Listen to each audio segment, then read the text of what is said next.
অন্তর্বর্তী সরকার এখন সংস্কারের মুখে।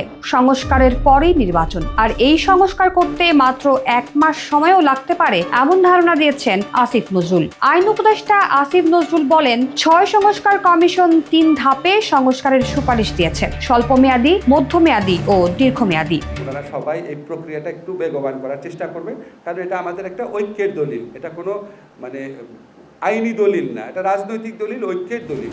আইন উপদেষ্টা বলেন, সংবিধান সংস্কার কমিশনের আশু করণীয় কিছু নেই, কারণ এখানে যে সুপারিশগুলো দেওয়া হয়েছে সেগুলোর অধিকাংশ বাস্তবায়নে রাজনৈতিক ঐক্যমত দরকার। ফেব্রুয়ারির মাঝামাঝিতে রাজনৈতিক দলগুলোর সঙ্গে বৈঠক, যদি দলগুলো চায় রমজানেও সংলাপ চালানো সম্ভব বলেন তিনি। আমরা রাজনৈতিক দলগুলোর সাথে ফেব্রুয়ারির 2nd উইকের মধ্যে আলোচনা করতে, ফেব্রুয়ারির মাঝামাঝির মধ্যে আলোচনা করতে আগ্রহী, এবং আমি আপনাদের আগেও বলেছি, যদি ওনারা রাজি থাকেন রোজার মধ্যেও আলোচনা কন্টিনিউ করবে। দেশের বর্তমান পরিস্থিতি কি রাজনৈতিক দলগুলোর অনৈক্যের কারণে নাকি সরকারের দুর্বলতার কারণে?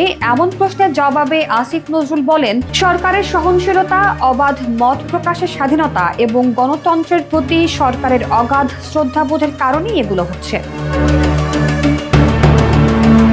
বিচার বিভাগীয় কমিশনের প্রায় শতাধিক আশু করণীয় রয়েছে বলে উল্লেখ করেন উপদেষ্টা। এর মধ্যে তথ্য কেন্দ্র প্রতিষ্ঠা, নারী ও শিশুদের জন্য আলাদা ব্যবস্থা চালু, সরকারি স্বাক্ষরের ক্ষেত্রে তথ্য প্রযুক্তির মাধ্যমে স্বাক্ষর নেওয়ার মতো বিষয়গুলো আলোচনার বিষয় নয়। এসব খুব শীঘ্রই বাস্তবায়ন করা হবে বলে তিনি উল্লেখ করেছেন।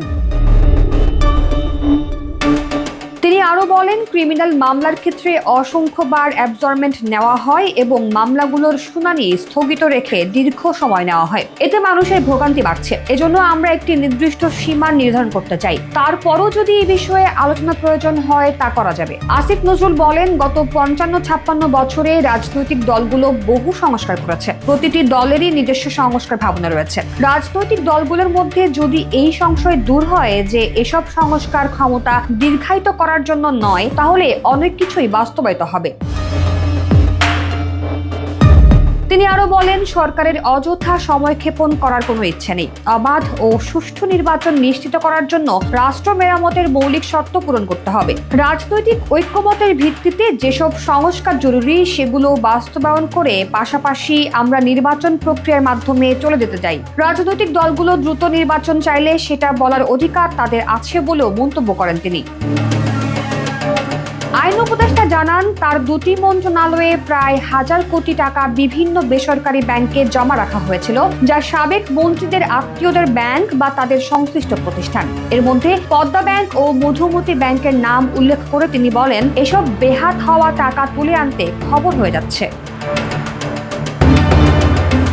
তিনি বলেন, আওয়ামী লীগের আমলে কোনো নিয়ম কানুন বা আইন মানা হয়নি। প্রশ্ন রেখে তিনি বলেন, প্রবাসী কল্যাণ ব্যাংকের টাকা কেন বেসরকারি ব্যাংকে রাখা হবে? সংস্কার কমিশন কালো টাকা সাদা করার আইন চিরস্থায়ীভাবে বন্ধ করার সুপারিশ করেছে বলেও তিনি উল্লেখ করেন।